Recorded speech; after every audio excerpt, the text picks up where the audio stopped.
The Samoan word for uso is practically mainstream now. A common misconception is that the word only means brother, but it also means sister. It just depends on who's saying it and who you're referring to. And why is that? Uso is a gender-specific word. Same gender, then that's the uso. From guy to guy, it's uso. From girl to girl, it's also uso. From guy to girl, she would be my tuafafine.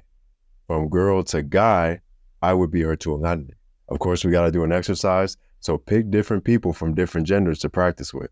This part right here is just for the guys, so repeat after me. Olo'uingoa o, and then you fill in the blank with your name. This means my name is Olo'uingoa o Viliamu.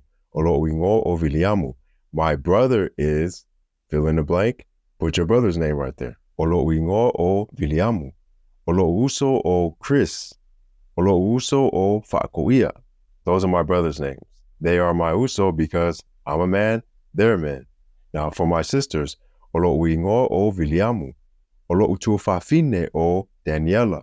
My sister is Daniela. Olo'utuafafine o Ofela. My sister is Ofela. Now for the girls to do the exercise, let's say my name is Daniela. I'm going to be referring to my sister Ofela. Both of us are women. So, Olo'uingoa o Daniela. Olo'uso o Ofela. But on the other hand, if they're referring to me, I would be their tuangane. So Danny would say, Olo'uingoa o Danny. Olo'utuangane o Viliamu. Practice that with other people of the same gender and different genders. Download the worksheet at pacificapages.net.